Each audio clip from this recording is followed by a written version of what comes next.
네, 일본이 기어이 환경 전범의 길을 선택했습니다. 값싸게 문제를 해치우겠다는 것 외에 다른 이유를 찾을 수 없는 명백한 환경 테러입니다.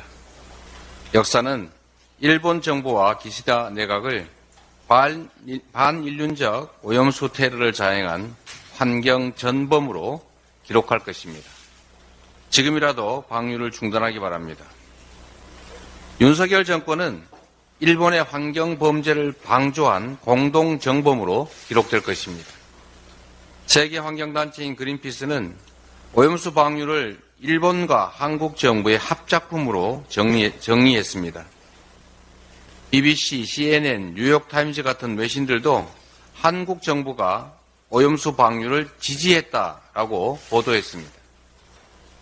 그러나 방류가 시작된 후 한덕수 총리는 담화에서 선동과 가짜뉴스는 어업인의 생계를 위협할 뿐 아니라 국가 신뢰와 국민 건강권을 해치는 행위라고 말했습니다. 국민의 입을 틀어막고 오염수 방류를 허용해 우리 어민의 생계와 국민 건강을 통째로 위험에 처하게 한 정부가 바로 가짜뉴스의 원천입니다. 무책임한 윤석열 정권의 행태를 결코 국민과 역사는 용납하지 않을 것입니다.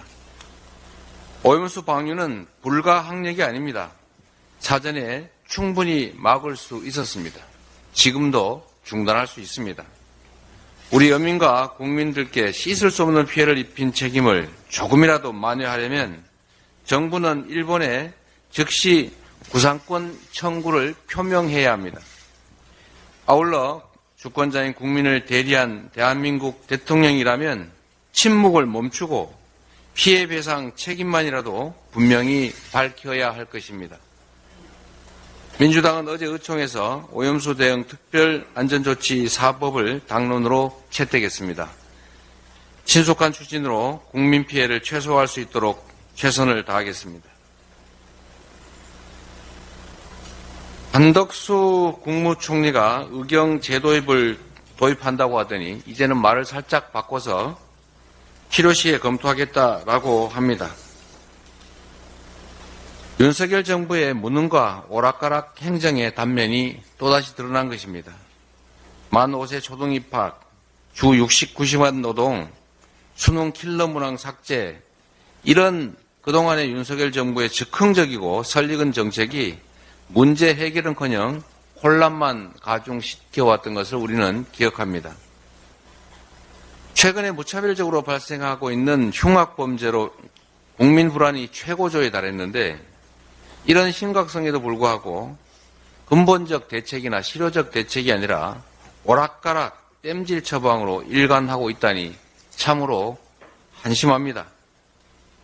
애초에 병력 자원이 부족해서 지난 5년간 단계적으로 폐지해온 제도를 석 달 만에 다시 부활시키겠다는 발상 자체가 윤석열 정권의 졸속 그리고 무능 행정을 증명합니다.